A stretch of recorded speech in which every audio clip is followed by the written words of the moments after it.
how y'all doing? So, here's the plan moving forward.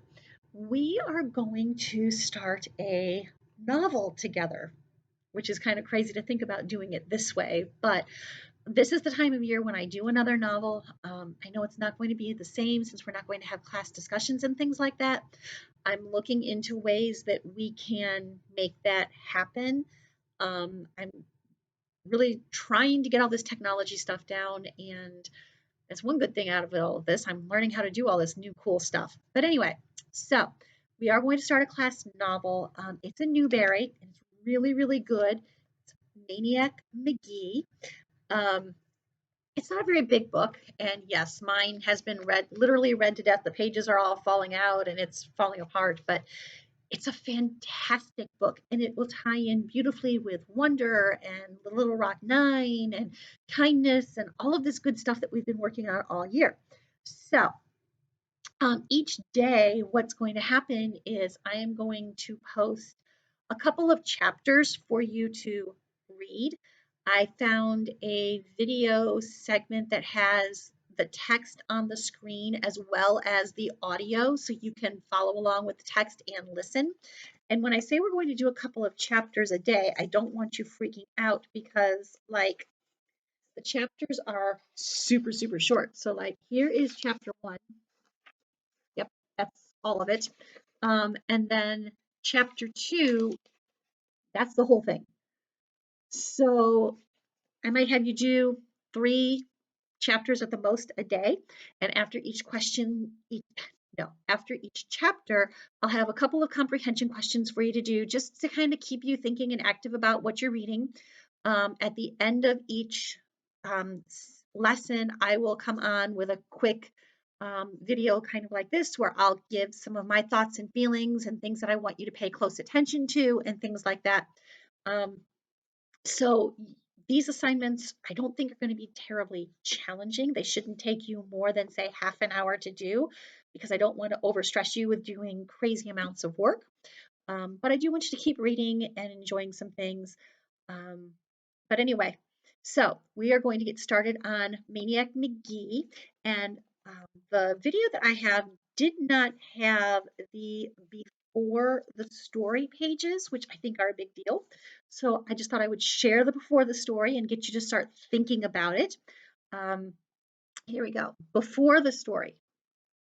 They say Maniac Magee was born in a dump. They say his stomach was a cereal box and his heart a sofa spring. It's weird.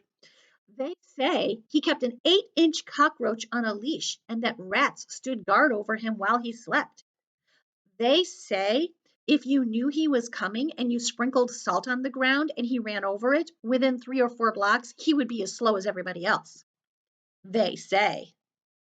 Hmm, who's they? They always seem to have so much to say. And all of this sounds like rumor and legend and tall tale. What's true? What's myth? It's hard to know. Finsterwald is gone now. Yet even today you'll never find a kid sitting on the steps where he once lived.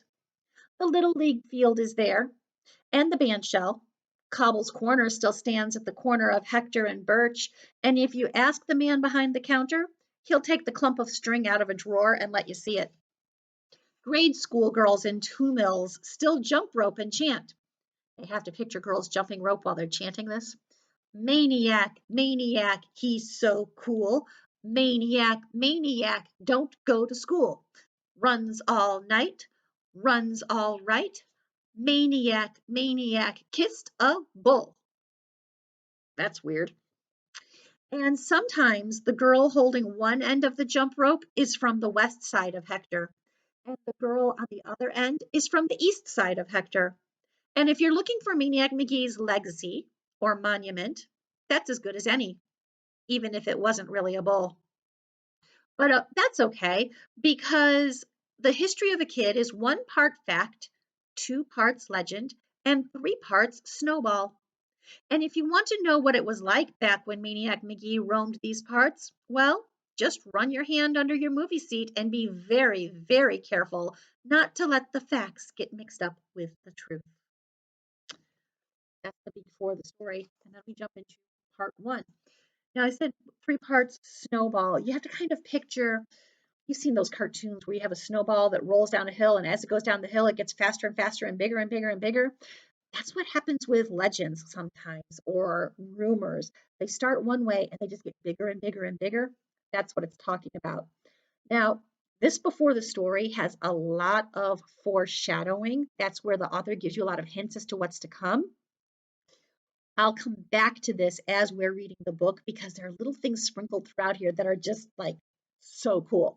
And we'll go back and reread that once we read the whole book together so you can understand what it all meant. Okay, so Maniac Magee by Jerry Spinelli.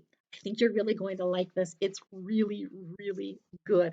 I look forward to doing this with you. I'm going to bring in music and videos, and um, I got some paired readings that we can do with it. Some like kind of like we did with Wonder, where there were some other readings like we did with Elephant Man.